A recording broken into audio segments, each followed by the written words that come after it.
Halo sahabat lingkungan, Assalamualaikum warahmatullahi wabarakatuh. Perkenalkan diri, nama saya Muhammad Adjumain. Dan saya Sandi Waseso, kami akan memaparkan bagian dari instrumen lingkungan yaitu proper dengan kriteria kerusakan lahan yang berfokus pada industri pertambangan. Ya, baik kita mulai membahas materi proper ini memulai dari definisi. Menurut Peraturan Menteri Lingkungan Hidup Nomor 7 Tahun 2025, definisi proper adalah program pembinaan kepada penanggung jawab usaha atau kegiatan di bidang perlindungan dan pengelolaan lingkungan hidup. Proper ini adalah suatu singkatan. Kepanjangannya adalah program penilaian peringkat kinerja perusahaan, ya, dalam rangka pengelolaan lingkungan hidup, ya.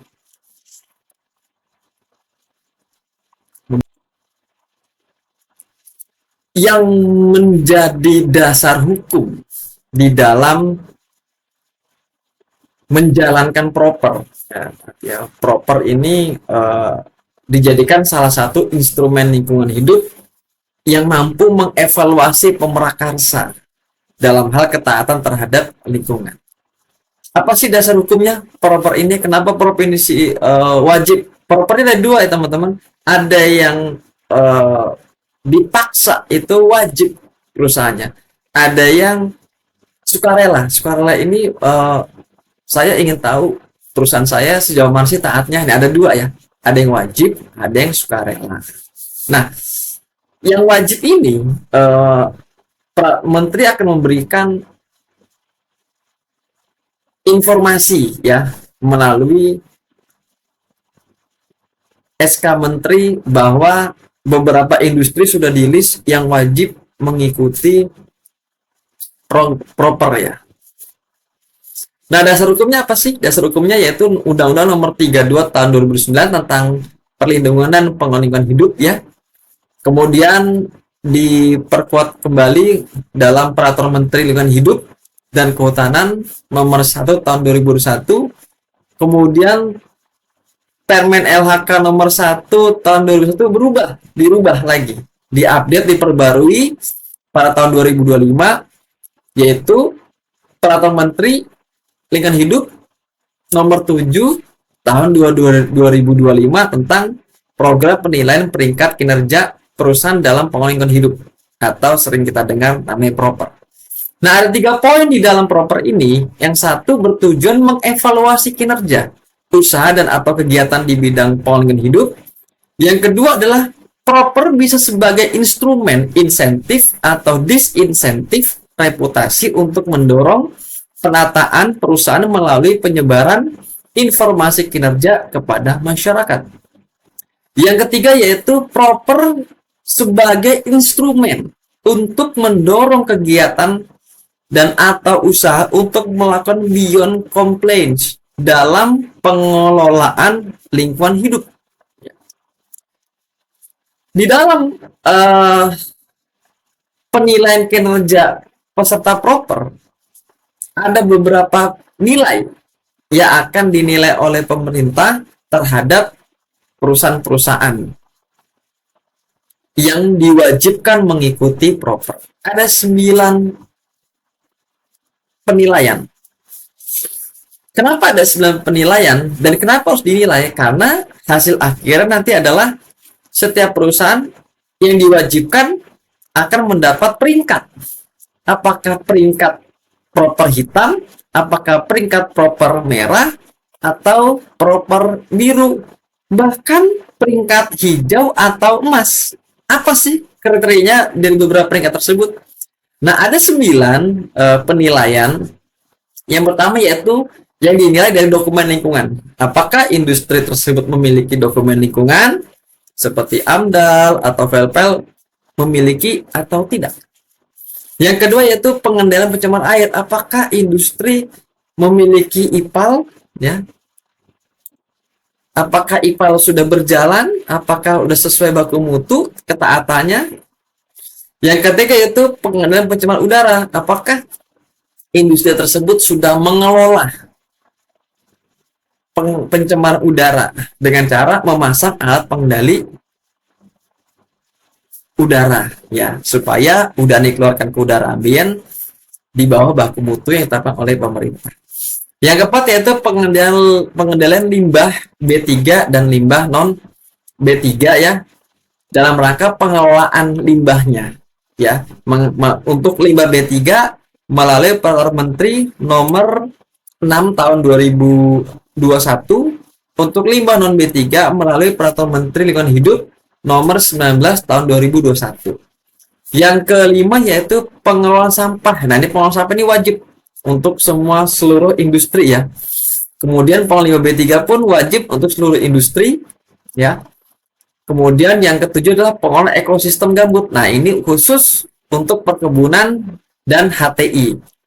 Yang kedelapan yaitu pengendalian kerusakan lahan. Ini khusus industri pertambangan. Yang kesembilan yaitu audit lingkungan ya. Jika diwajibkan ya, bagi yang wajib audit, bagi yang tidak wajib maka tidak menjadi poin penilaian ya untuk audit lingkungan. Nah, jika 9 poin ini sudah taat terhadap peraturan pemerintah, maka akan mendapat peringkat proper biru. Bagaimana jika tidak taat? Ada yang sudah melakukan peraturan pemerintah dan ada juga yang belum terlaksana peraturan pemerintah nih, artinya tidak taat. Jika tidak taat maka akan dapat peringkat proper merah. Nah, bagaimana jika tidak ada upaya ya, tidak ada upaya untuk patuh terhadap peraturan pemerintah? Artinya perusahaan tersebut akan mendapat nilai atau peringkat proper hitam ya. Jadi karena tidak ada upaya maka dia akan mendapat proper hitam ya. Kemudian dari peringkat nilai yang udah kita bahas, proper hitam, proper merah, dan proper biru ya, ada dua tingkat proper lagi di atas biru, yaitu ada proper hijau, ada proper emas. Nah, apa bedanya teman-teman? Bedanya adalah sudah sampai proper biru, namun perusahaan tersebut melakukan beberapa poin yang menjadi persyaratan mendapat proper hijau. Apa saja sih syaratnya? Setelah biru semua terlaksana 9 poin tadi, perusahaan melakukan penilaian daur ulang. Tambah lagi berarti 9 poin. Tanggap kebencanaan ada poin ke 11, tadi 9 tambahin 10, 11. Melakukan efisiensi energi, melakukan keanekaragaman hayati, melakukan penurunan emisi, melakukan pengelolaan sampah dan pemberdayaan masyarakat, melakukan 3R 5B3, melakukan limbah non B3, melakukan efisiensi air, melakukan penurun beban pencemaran air. Nah, ini dilakukan semua teman-teman.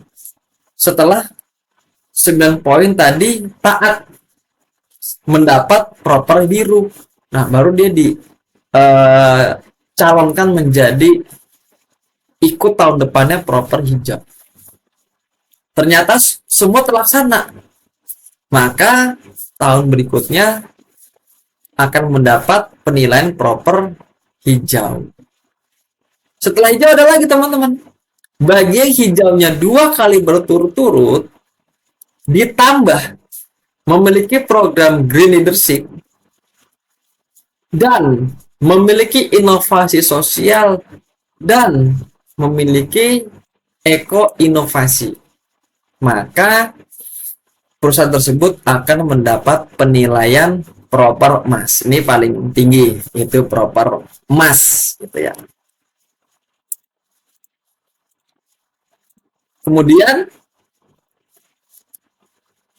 persyaratan atau poinnya akan dinilai apa saja sih di dalam kriteria penilaian ketaatan ya, taat terhadap regulasi dari aspek memiliki dokumen lingkungan. Yang pertama ya, yaitu memiliki dokumen AMDAL atau KLPL, yaitu pelaporan pun RKL RPL per semester dilakukan atau tidak. Kemudian ada tanda buktinya jika melakukan, itu yang dinilai ya. Ada tanda buktinya, ada fisik dokumennya, itu yang dinilai.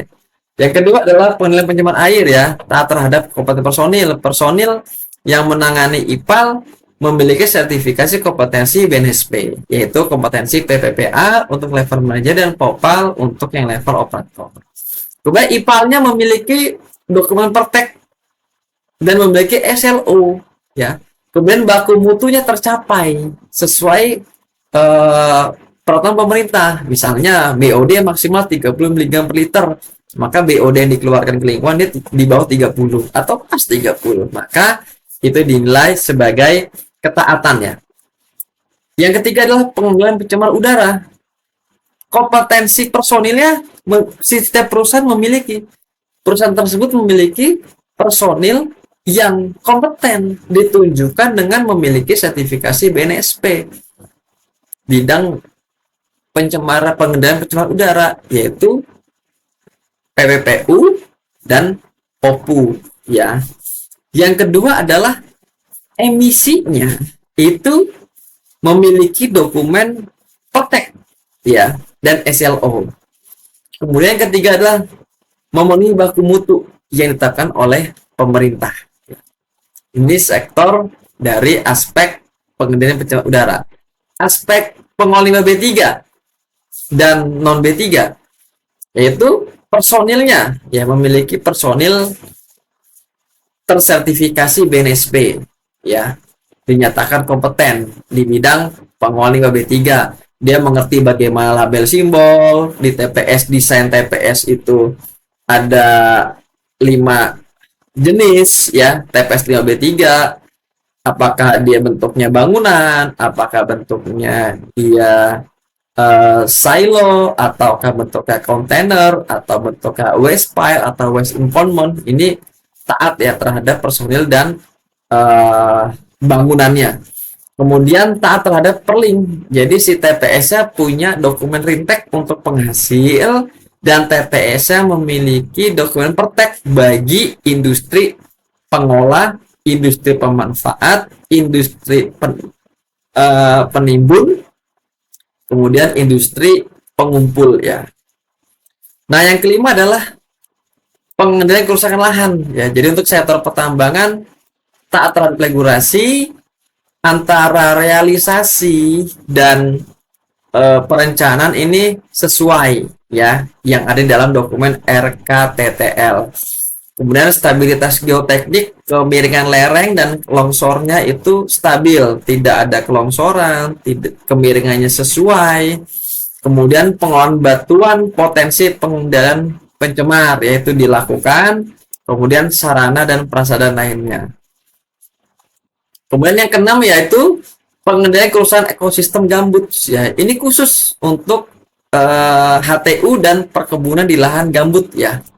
Memiliki perizinan pemulihan ekosistem gambut, pemulihan fungsi hidrologis dan vegetasi ekosistem gambut, pencegahan dan pengendalian kebakaran hutan dan lahan ya, dibuktikan dengan bentuk SOP.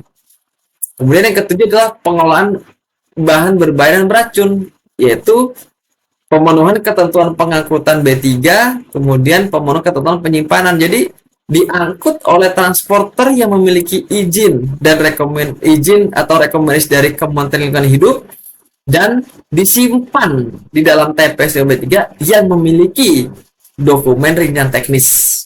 Nah, ini ya yang untuk poin nomor 7. Nah, kelihatan mana pemenuhan penanganan sampah ya, pemenuhan ketentuan dalam perling, pelaksanaan pengurangan sampah dan pelaksanaan penanganan sampah ya. Yang ke-9 adalah audit lingkungan ya. Tadi audit lingkungan bagi yang wajib akan dinilai, bagi yang tidak wajib maka tidak masuk dalam penilaian. Yaitu memiliki dokumen audit lingkungan hidup yang diwajibkan secara berkala sesuai ketentuan peraturan perundang-undangan yang masih berlaku, yaitu sesuai Permen LHK nomor 3 tahun 2013. Artinya setiap tahun memiliki dokumen audit lingkungan. diaudit setiap tahunnya. Nah, itu bagi industri yang diwajibkan untuk audit lingkungan. Jadi 9 poin ini ada bukti otentiknya ya. Jadi bukan hanya wawancara, ditanya, tapi ya ada buktinya. Ini loh dokumennya, ini kegiatannya, seperti ya. Nah, dari 9 kriteria proper yang akan kita bahas lebih spesifik, satu kegiatan, satu kriteria proper, yaitu kriteria pengendalian dan kerusakan lahan ya. Ini khusus sektor pertama, ini akan dibahas ya lebih spesifik lagi ya. Kriteria proper kan banyak ya, ada pengelolaan ekosistem, air dan lain-lainnya. Yang kita akan bahas lebih spesifik lagi adalah pengendalian kerusakan lahan khusus industri pertambangan. Nah, di dalam kriteria pengendalian kerusakan lahan, berdasarkan Peraturan Menteri Lingkungan Hidup Nomor 7 Tahun 2005, yaitu Program Penilaian Peringkat Kinerja Perusahaan dalam Pengelolaan Lingkungan Hidup atau disingkat PROPER.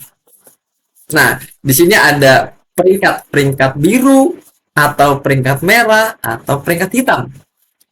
Kriteria proper aspek pengendalian kerusakan lahan didasarkan pada hasil penilaian semua tahapan atau lokasi tambang dengan menggunakan kriteria potensi kerusakan lahan pada kegiatan pertambangan. Nilai total yang didapat untuk masing-masing tahapan memberikan kesimpulan dan status pengelolaan lingkungan untuk aspek pengendalian kerusakan lahan. Yang dinilai adalah aspek pengendalian kerusakan lahan ya.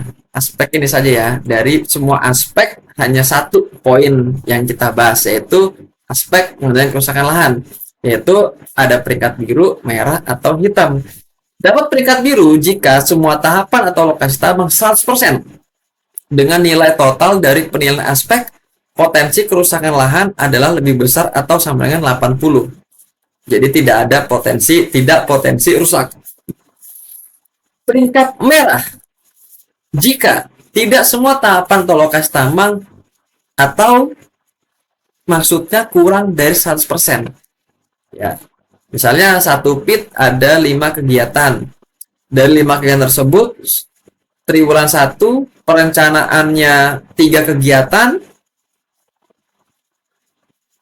Kemudian di triwulan kedua perencanaan 3 kegiatan ini selesai tapi tidak ada perencanaan lanjutan. Ya, misalnya sudah clearing, sudah pembersihan batuan keras ya, tapi tidak ada proses penambangan. Nah, ini nilainya tidak 100% ya, maka dia akan mendapatkan peringkat merah ya, merah. Yaitu kurang dari 50% dari semua tahapan ya. Kalau tahapnya ada 5 tapi baru menjalankan 3 tahap, tahapnya 2 tidak, maka dia kurang dari 50%, maka akan mendapat peringkat merah. Untuk peringkat hitam, jika lebih dari 50% dari semua tahapan lokasi tambang mendapat nilai total lebih kecil, jadi lebih kurang dari 55, maka dia ada potensi rusak berat ya gitu ya. Nah, jadi penilaian proper ini berdasarkan setiap aspek ya, aspek-aspek yang sudah didetailkan kembali. Jika kita lihat di dalam Peraturan Menteri Lingkungan Hidup Nomor 7 Tahun 2005 itu detail banyak sekali itu aspek-aspeknya. Nah, yang kita bahas secara perinci adalah kriteria kerusakan lahan pada industri pertambangan. Oke, kita akan bahas pada slide berikutnya. Baik, sebagai pembuka, mari kita lihat sebaran komoditas tambang di Indonesia. Seperti yang terlihat pada peta, wilayah kita sangat kaya akan berbagai sumber daya alam, mulai dari emas, tembaga, timah, batu bara, hingga nikel yang tersebar dari Sabang sampai Merauke. Kekayaan ini merupakan potensi besar, namun sekaligus membawa tanggung jawab besar dalam pengelolaan lingkungannya. Pada dampak penambangan, kegiatan pertambangan yang tidak terkendali dapat menimbulkan berbagai dampak negatif secara signifikan. Beberapa di antaranya adalah perubahan morfologi dan topografi lahan, meningkatnya risiko erosi, dan meningkatnya kejadian-kejadian tanah longsor, serta potensi pencemaran air akibat air asam tambang. Selain itu, kita juga menghadapi risiko terganggunya sistem tata air, hilangnya habitat satwa, dan munculnya lahan bekas tambang yang terlantar.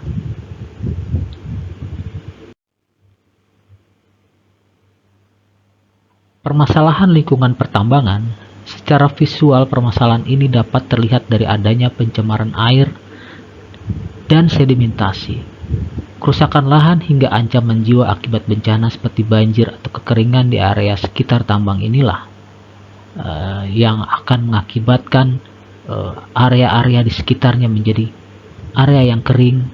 Kemudian juga ini bisa menimbulkan bencana-bencana seperti banjir.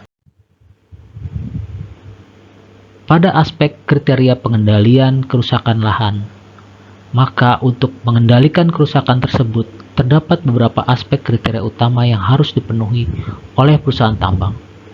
Aspek ini mencakup manajemen internal dan aspek teknis operasional di lapangan. Ruang lingkup kegiatan pertambangan.